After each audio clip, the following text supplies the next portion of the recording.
Oh, I'm so tired of getting gaslit, man. Every single week, I look up the weather forecast for the DFW area to see, in some vain hope of some rainy, gray, thunderous day, to bring the bleak, blissful, calming, cooling times that break up the monotony of the tyrannical sun of Texas. And I get to see that there is some day that is in the distant future that I can eagerly await. And when that fated day finally arrives, lo and behold, the sun shows up at the 11th hour to split the clouds apart, as if the heavens are opening to spew forth light and heat. And at the end of the day, if Texas was just an honest state with weather that was consistent and didn't regularly lie to me, maybe then I could be happy.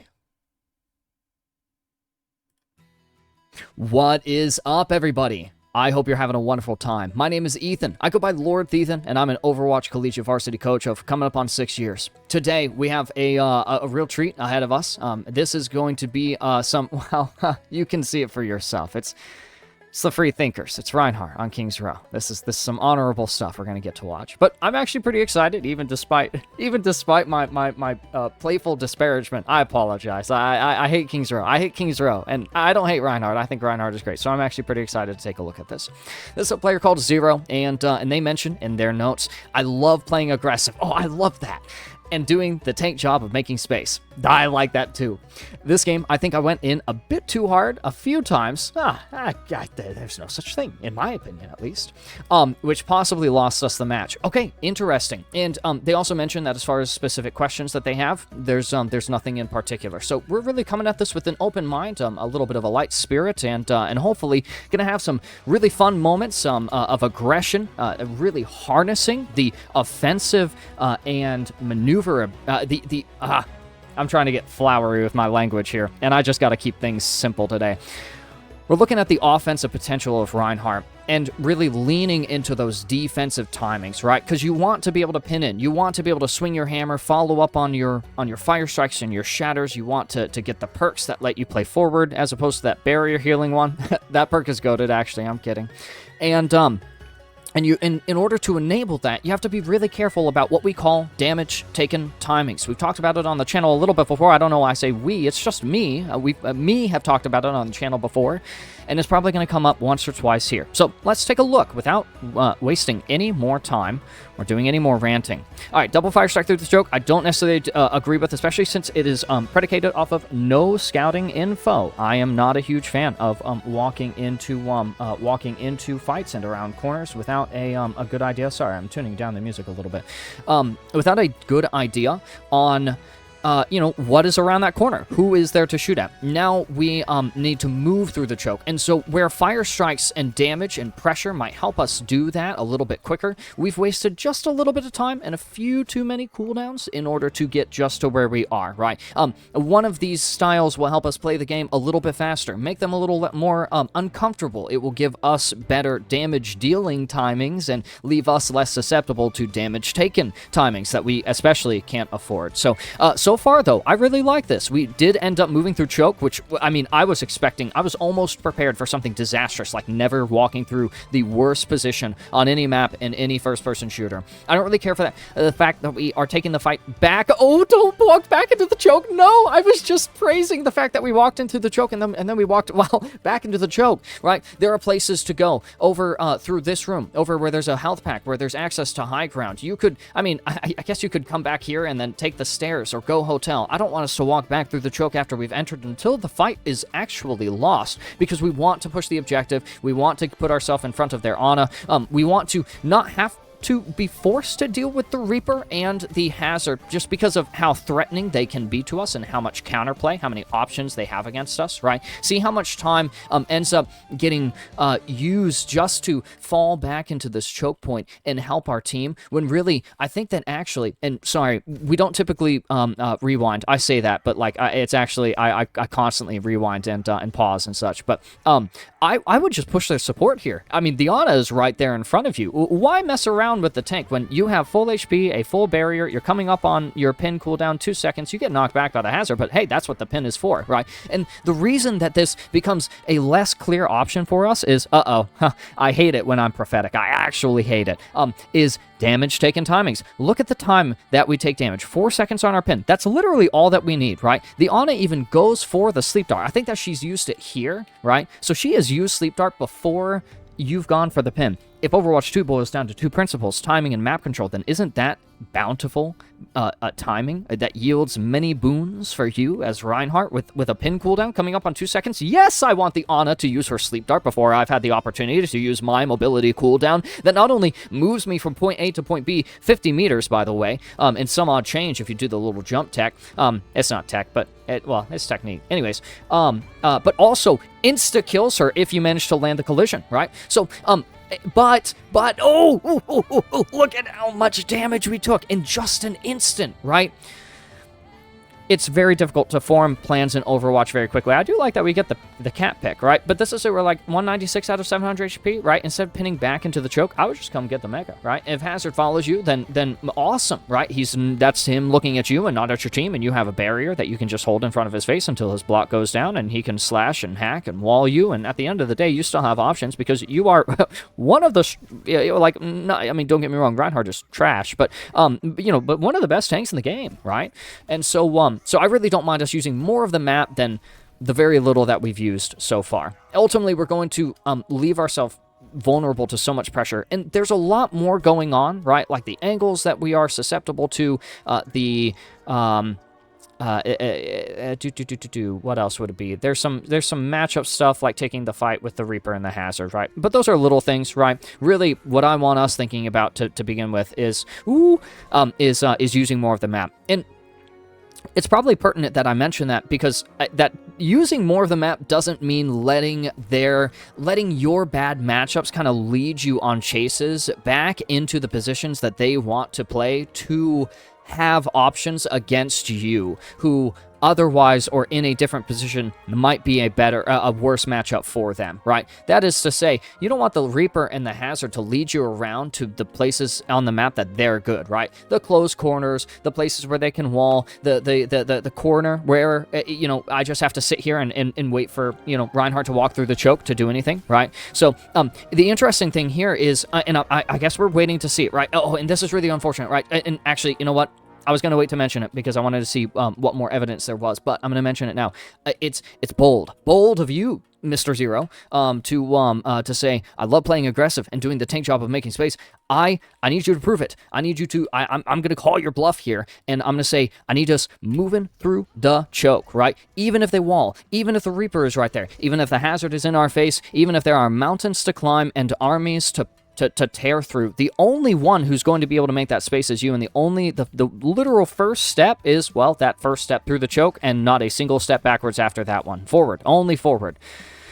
So, I want to see a lot more inting. Well, not more inting, but, just more aggression. All right. We have our Shatter. The policy is if we have it, use it. By the way, I would just go into hotel and drop onto the other side. Moving the choke has been difficult for us. They have Hazard with the wall, Reaper who wants to play the close corners, right? We have our Shatter, which helps us play this choke point a little bit differently and helps us, have an advantage in this fight, considering the fact that we have to move through the choke, which itself is a disadvantage, right? Dude, not ever do.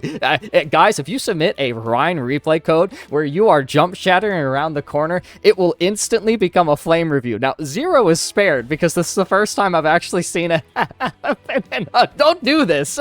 Don't do that.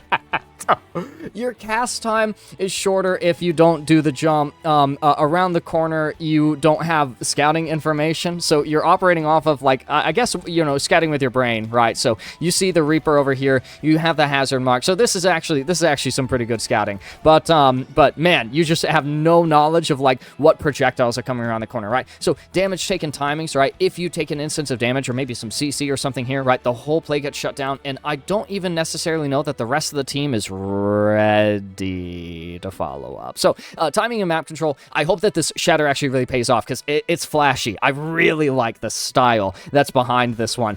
Never doing... Never do it again. But this is marvelous. Yeah, excellent stuff. Oh, hold the barrier, right? So I was just talking about the opportunities to go to be aggressive and do damage that are enabled by really disciplined adherence to the opportunities that you'll have to just sit there and hold your barrier and play defensive options, right? So I would say get the pick on the Reaper, right? You've used your ult. You guys have established 2 picks. These are advantages, and any disadvantage that you have imposed upon you at this point after achieving advantages, you've rolled dice and come up positive. Don't continue rolling dice so that you can start losing 50-50s like you're playing Genshin's Impact, right? So the pin here is definitely bold, but look, you're still 154 HP.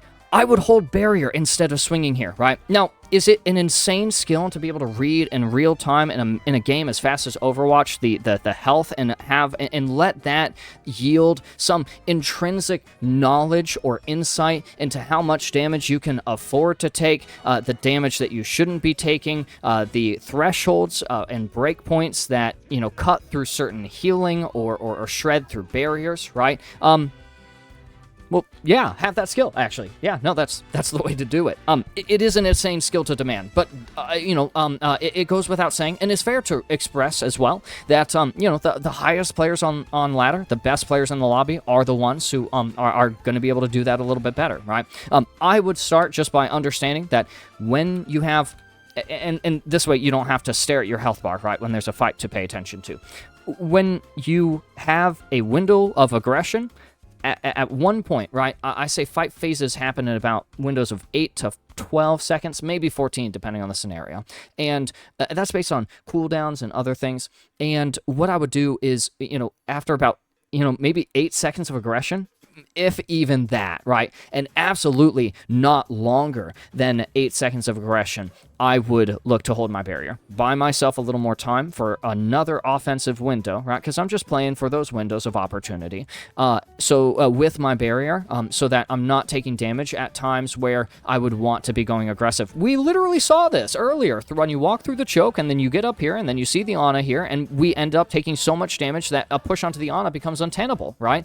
This is literally the principle in action here. This is a good VOD. I actually really like the submission. What elo is this? The goal is to get into top 500. So actually, you know what? This is a skill that you do need to refine, Zero. This is Platinum 1. Oh my gosh, you're like right on the cusp of Diamond. I'm very pleased by this. Don't ever do the jump shatter thing again. Don't ever do that again. You guys crack me up, man. All right, very good. Capture the point. We didn't use high ground. We never passed through hotel. We did the same. We set up for the exact same fight, the same way, multiple consecutive times. I'm not about all of that, but I am about winning. So I do like that we capture that objective. I do like that we're going to be able to attain a little bit of progress here. I think that this is a distraction here that they are setting up for us. So when you mention in your notes that kind of go aggressive at some times, that kind of gets us hurt as a team or costs us the fight. It's not so much that this is a bad time to get aggressive. It's just this isn't really your best possible matchup. In the framework of this fight, and I'm not going to explicitly go into this because this would be something for like a full booking. But this just really isn't the time to be engaging on the hazard. So the misplay here isn't necessarily going too aggressive or the time that we go aggressive. It's really just like on whom we go aggressive and for what reasons we go aggressive. They're not clear to me, or like why pin on the hazard there, although I know that we're not playing without reasons to do things. However, they shouldn't be compelling enough to us to totally forego the main angle, especially when our team is on the objective, which in fairness they shouldn't be. We should all be set up differently for that fight. So it's not necessarily that a better engage or a more pertinent or appropriate engage phase from our Reinhardt hero here is going to salvage that entire fight, but it definitely helps you live a little bit longer. And again, buy time for those offensive windows. That's what you're playing for as Reinhardt. I like that pick on the Ana from Opal there. I don't, I don't think it's worth taking Freya spam to scout hazard with your shield. Oh my god, I feel like a jerk when I coach. Holy smokes, guys. Okay.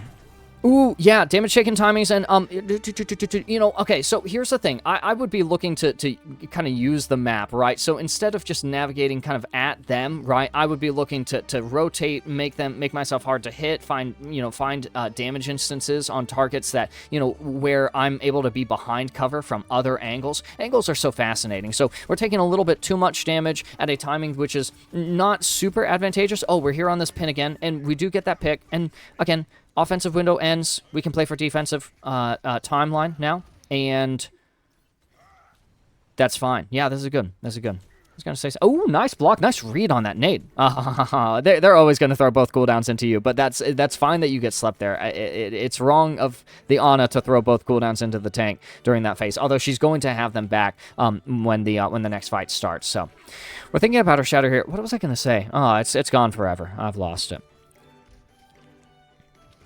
Oh, I don't... Okay, no. With barrier, with your Reinhardt shield, it is very important to understand that there is a relationship between the distance that you cross and the barrier HP that you lose. Do not get off of this point. Walk forward. Don't start walking over towards that Reaper. I saw you thinking about it. That would have been wrong. That would have been wrong. Oh, I don't like this pin. Okay, so, again, I shouldn't be doing this. But look at our formation and how it collapses, right? Our Reinhardt's forward. Now he's back. Now he's on the point instead of cutting off their midline.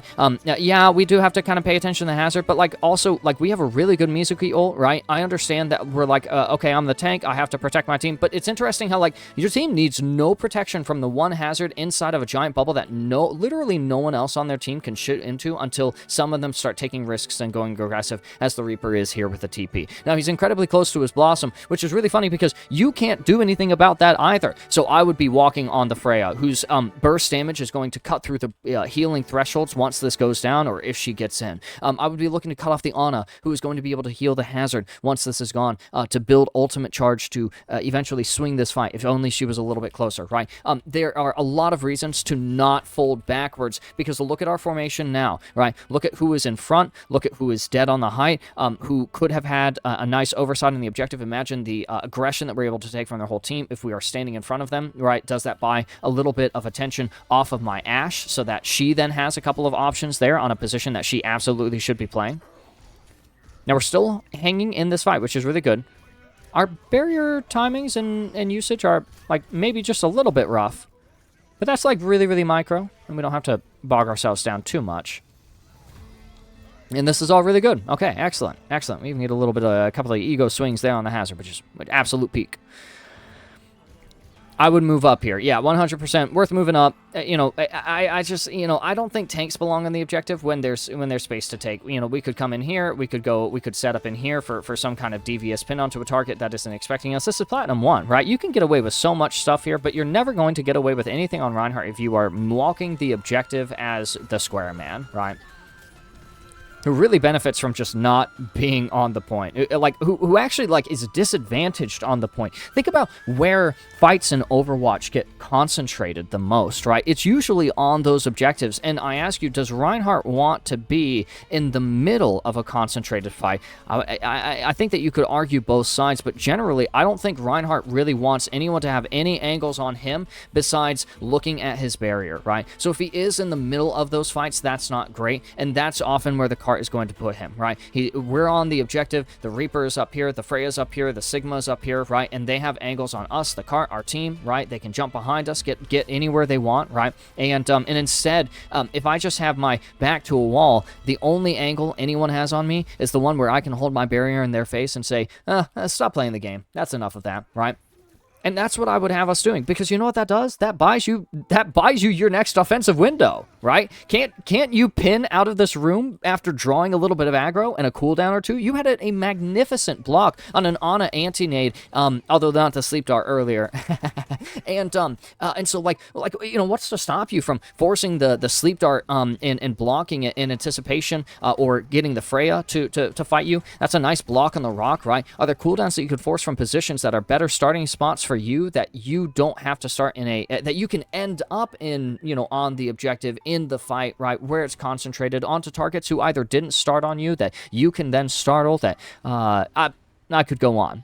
Essentially, I would be looking to have our pre-setup phase be spent setting up in positions that Reinhardt can be good, right? And there's going to be a lot of those spots, actually. Just depends on... Nice block. It just depends on, you know, how much distance you're going to have to cross, how much pressure you're going to have to deal with. Ooh, yeah, be careful, be careful. So, I might have cut myself off earlier. With shield HP, you are looking to trade that for distance. So, anytime you're pressing S while holding shield, like, it's actually kind of wrong. You have to move up. If the plan is to cross distance, right? I mean, you can hold shield and, like, walk backwards, right, to the next corner, or to a health pack, or to your supports, right, whatever. But if you're trying to, like, move to, on a vector, to an objective, to a fight, to a target, right, and you walk backwards while holding shield, you're just letting them burn your shield, and you're not getting anything out of it, again, if the plan is to move forward. Hopefully that makes sense. Yeah, be careful about the double fire strikes. I can't admit to being, like, a huge fan of that. And I'm okay with taking a little bit of pressure damage here, right? Save our barrier, because all we're doing here is just kind of being defensive. Oh, there we go. Wait, who got dragged? Oh, no one got dragged. The cat missed. Yeah, see how we're being defensive, but there's no offensive window that we go for, right? We could be trying to take this room, right? We could be trying to disrupt the Ana. We could always come in here to the Mega. We're just not using the map. We're not using the map. We're not playing the spots where Reinhardt is good. Do you really think Reinhardt is good on your side of the objective against a poke composition? Uh-oh. No, I got you. I got you with that question. We have our ult. We got to use it. Ooh, this is Zero. You're gonna make me mad. Just ult the Sigma. Ult the Sigma. What else are you going to do, right? And if you have teammates on the objective, then get off of the point, right? And get onto it whenever there's people who can't be on there, right? Or if no one else is going to move anywhere, right? You can get off the point. Or honestly, tanks should be staying the objective in overtime, like just period, right? But there are definitely that's so sad. So, okay, I've talked about this in my other videos. You'll have to watch them. I'm not sure which one. There, you know, I always say the same things in every single one. But, like, when you aren't ulting as soon as you possibly can, every other window of opportunity that you have to ult is always going to yield, like, more fruitless results. So, really interesting that we end up casting that Shatter there. And it doesn't quite get, it doesn't quite get enough, although it is nice that we do get to win that fight. I'm curious about this. This is a 14-minute game. Oh, okay. Oh my gosh, they have a lightning fast pace here. Okay, that's really interesting. All right. Yeah, okay, so same thing, right? We're not going to be able to be offensive from after being forced back with our shield, right? And honestly, if the plan was to hold shield, right, then I would just hold shield here and soak up the damage here, because you can always back up around the corner and swing here, but instead, you're having to use shield just to exist in a spot where all you do is take damage and not even move to the spot where you do take damage. I would just start in the spot where you do damage. Oh, that's really, really unfortunate. Okay, so our team just kind of collapses. In fairness, we were kind of floating around a little bit.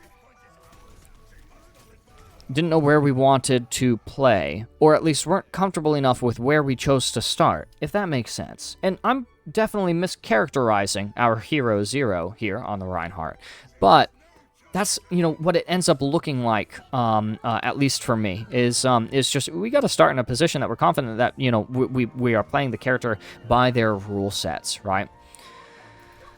Oh, I like that. Actually, you know what? That's classy. Not alerting the Widow too early so that you'll be able to dive her, right? It's tough because, you know, you ideally you want to have your boosters for that, so that's fine. Right? Be careful about taking the damage here. It's interesting that you're going on the Widow. I think we might be a little bit tunneled here. And that's a little bit gimmicky here. Honestly, as soon as... we take a little too damage a little too early on. We're dropping into the core without enough scouting info. Instead of just heading a straight line to dart from corner to corner, and I might have already mentioned, we're spending a little too much time out in the open. We're trying to, like, get a little gimmicky with the movement and try to be harder to hit. I want to watch their POV during that, because it'll actually be illuminating. I hope. I might be wrong. I haven't watched these beforehand. I just don't necessarily know that you're a harder target to end. Now, maybe it's moot. You get Demek no matter what, but that's not because of the movement here. That's because of the damage that you take up here and the fact that we drop despite still missing a significant portion of, not like all of our health, but a significant enough portion of our HP that basically any amount of pressure was significant pressure, right? Overwatch, damage in Overwatch ramps up very quickly from insignificant to significant to lethal instances of damage, right? And what is the relationship between that kind of damage and the pressure that we sustain that keeps us from playing the game and our characters the way that we want? A little tough to be brawling around this corner is D.Va, again, starting from the high ground position so that we can dive onto targets where we aren't taking damage so early in these fights that all we can do is back up or hold defense matrix in front of targets that are more than happy to spend that time reloading or casting accretion into our face or going for the shift, the boops, and things like that. It's not necessarily that D.Va is a wrong pick here, although I think she's definitely going to have her fair share of challenges. The problem is I think we're going to end up playing D.Va like we play Reinhardt, right? Which is like the brawl, and oh, that's crazy. Oh, that's so unfortunate. I bet you were spamming shift too. That is so sad. So we're ending up kind of like brawling things out as D.Va a little bit too much, right? And instead, once you force the Widow out, I wouldn't even peek, right? I would just sit here and be quiet so that we don't take more damage at a time where we can't justify, so that our next dive is actually as best enabled as we can, right? So I actually really like the recession back into this angle. There is a little bit of a greater fight to pay attention to, although I mean, see how we're in a forward position and then now we're in a backward position? We are literally behind our team as the dive tank, right? And that is problematic. And again, this is an instance where I have to be, I'm so sorry, I am just a rude person when it's 2 a.m. and I need to record VOD reviews. But like, I'm calling your bluff. I don't think that you actually like to play aggressive. I think that you play defensive in the early phase of the fight so that we take a ton of damage, a ton of pressure, lose a bunch of our resources, which hinders us from being as aggressive as we want, instead of just setting up in the position where we can be aggressive, not take too much pressure early on, not be forced to use our resources, get aggressive, and then fall back on our defensive resources after rolling dice, establishing advantages. We're using the defensive playstyles and defensive abilities and cooldowns so that we don't continue rolling dice that don't give us positive results, right? Or continue rolling dice that give us negative results, I guess is the way that I should have said it. Sorry, guys. I hope the word slot makes sense. But, oh, no! Whoa, that scared the heck out of me. Oh, my goodness. I'm screaming in my room at 2 a.m. because wow, that's crazy. Yeah. And that's also A-okay. We end up getting some really clear goals. And you know, it's like, you know, where should I be playing, right? Honestly, anywhere. Use the high ground, go to another section of the map, see about setting up on some off angle, some rat position, doesn't matter. Play anywhere, right? But don't limit ourselves to only 20% of the map. Oh my goodness, it's like spooky villain outro. What a fun one. Zero. This was a really excellent VOD. And this one's going to be really helpful to plenty of other Reinhardt players as well. Myself, most of all, I really like playing the Rein character, but I'm not great at him. So a huge thank you goes to our hero, Zero, for providing their gameplay to be showcased, marked for improvement, shared with many others who may benefit from the same insights, again, like myself. Guys, if you want to have your VODs reviewed for free on the channel, use the Google form below to submit your replay codes. Guys, I'm so sorry if I'm not able to get to your code. I realized today I got like 23 of these, and you know, I got a full-time job. I might be moving here soon. There's a lot going on, and so you know, just bear with me, be patient. It is impossible, by the way, to measure my gratitude for those who donate to support the channel and literally buy that time for me to commit to creating these videos, answering questions, engaging in our shared passion. But guys, these are also difficult and expensive times, so no one should be compelled to be charitable to my YouTube channel. Hello? However, for affordable, professional standard coaching, feel free to DM Lord Ethan on Discord for full block one-on-one VOD reviews and discussions. Team or group VOD reviews or scrims, I'm comfortable with it all. And as always, guys, thank you so much for watching. If you're new to the channel, thank you for sticking around. If you're a regular, I'm very grateful to you. If you're a hater, leave a comment. I love reading the hater comments. You guys are awesome. And if you're just along for the ride like myself, then stick around, guys. It's going to be an absolutely bonkerous journey. Leave a like, a comment, subscribe to the channel, and enable notifications so that you guys can see the instant that new videos premiere. Thank you guys all so much for watching. Remember to be good to each other, be fair to yourselves, and I'll see you guys on the next one.